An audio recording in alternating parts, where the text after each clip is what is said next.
ចាសូមស្វាគមន៍មកកាន់ Channel ចំណេះដឹងសម្រាប់សុខភាពនៅថ្ងៃនេះចាថ្ងៃនេះ Channel យើងខ្ញុំនឹងធ្វើការរៀបរាប់ពីអត្ថប្រយោជន៍នៃដំឡូងជ្វាដែលបរិភោគទៅល្អសម្រាប់សុខភាពរបស់យើងទាំងអស់គ្នាចា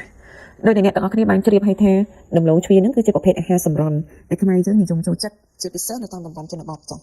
ហើយដំឡូងគឺជាប្រភេទដំណាំមើមដែលមានសាច់ច្រើននិងមានពណ៌ច្រើនចំពោះយើងក៏ស្អាតក៏ស្អាតរសជាតិផ្អែមនិងឆ្ងាញ់ទៅផងចាតែទោះបីជាយ៉ាងណាក៏ដោយទីនេះយើងក៏ឲ្យមានការដំឡូងជ្វាដែលគុណសម្បត្តិជាច្រើនដែលជួយដល់សុខភាពនិងរាងកាយរបស់យើងផងដែរចាតោះចូលរួមស្ដាប់ទាំងអស់គ្នាជាមួយនឹងខ្ញុំពីគុណសម្បត្តិនៃការបរិភោគដំឡូងជ្វាចាទី1ពង្រឹងប្រព័ន្ធភាពស៊ាំនៃរាងកាយចាដំឡូងជ្វាប្រមូលផ្តុំដោយសារធាតុបេតាការ៉ូទីនចាវីតាមីន C វីតាមីន B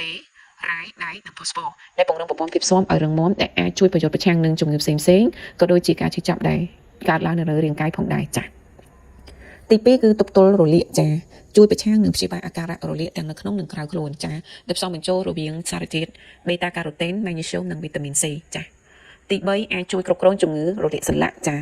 ដំឡូងជ្វាសម្បូរដោយសារធាតុបេតាការ៉ូទីនម៉ាញ៉េស្យូមស័ង្កសីនិងក្រុមវីតាមីន B ដែលមានសមត្ថភាពអាចជួយចាត់ចែងក៏ដូចជាដោះស្រាយបញ្ហារលាកសន្លាក់បានយ៉ាងមានប្រសិទ្ធភាពផងដែរចាទី4កាត់បន្ថយរោគសញ្ញាហឺតចាដោយសារតែក្លិនក្រអូបនៃដំឡូងជ្វាក៏អាចជួយកាត់បន្ថយតឹងច្រមុះដែលអាចជះឥទ្ធិពលដល់ច្រមុះទងសួតនិងសួតបានចាចំពោះអ្នកដែលកើតជំងឺសួតក្លិនពីដំឡូងជ្វាក៏អាចជួយឲ្យធូរស្រាលបានមួយកម្រិតផងដែរចាទី5ជួយដល់ការរំលាយអាហារដំឡូងជ្វាជាពពុះអាហារសម្រន់ដែលសម្បូរទៅដោយកាកសរសៃ fiber រ៉ែ connect និង magnesium ដែលអាចជួយប្រព័ន្ធរំលាយអាហារនឹងឲ្យកាន់បានយ៉ាងល្អចាហើយវាស្រួលញ៉ាំហើយឆាប់រំលាយនិងមិនធ្វើទុកទេចំពោះអ្នកដែលមានបញ្ហាក្រពះពួកវានឹងអាចជួយឲ្យបន្ទោបង់បានយ៉ាងស្រួលទៀតផងចា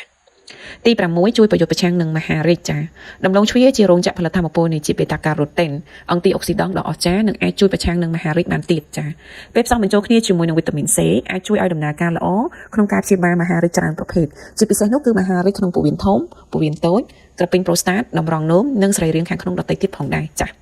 ទី7នោះគឺជួយដល់អ្នកដែលមានជំងឺទឹកនោមផ្អែមចាអាចជួយដល់ការបញ្ចេញអរម៉ូនអាំងស៊ូលីនដើម្បីគ្រប់គ្រងក៏ដូចជាកម្រិតជីស្កូក្នុងឈាមហើយអាចញ៉ាំជំនួសបាយក៏បានដែរបើសិនណាជាយើងទម្លាប់ចាទី8គឺរក្សាជាតិទឹកនៅក្នុងរាងកាយចាជាតិកាកសរសៃដ៏ច្រើនដែលមាននៅក្នុងដំឡូងជ្វាក៏អាចជួយឲ្យរាងកាយរក្សាតុល្យភាពជាតិទឹកបានផងដែរចាបើមានជាតិទឹកគ្រប់គ្រាន់ហើយកោសិកាក៏អាចជួយបំពេញមុខងារបានយ៉ាងល្អហើយស្បែករបស់យើងមើលទៅក៏មិនស្ងួតក៏មិនបែកសកែមើលទៅស្រស់ស្រាយនិងទន់ជាងមុនចាទី9នោះគឺជួយដល់ការឡើងទម្ងន់ចារសជាតិផ្អែមនិងមានជាតិម្សៅអាមីដុងវីតាមីនសារធាតុរ៉ែ connect ប្រូតេអ៊ីនយ៉ាងច្រើនដែលមាននៅក្នុងដំឡូងជ្វាពិតជាងាយស្រួលក្នុងការកិនបើចង់ឡើងគីឡូសាកល្បងញ៉ាំដំឡូងជ្វាហើយមិនចាំបាច់ញ៉ាំអាហារបំពន់អ្នកនឹងទទួលបានការកើនឡើងនៅគីឡូដែលកើនឡើងជាងមុនចាហើយអត្ថបទនេះចំណេះយើងខ្ញុំដកស្រង់ចេញពីគេហទំព័រក្នុងស្រុកចាសូមអរគុណអ្នកទាំងអស់គ្នាដែលតែងតែតាមដានក៏ដូចជាគាំទ្រនៅ Channel ចំណេះដឹងសម្រាប់សុខភាពចានាងខ្ញុំសូមអភ័យទោសនៅពាក្យពេចន៍មិនច្បាស់ក៏ដូចជារូបភាពមិនច្បាស់នៅត្រង់ចំណុចណាមួយចាសូមអរគុណ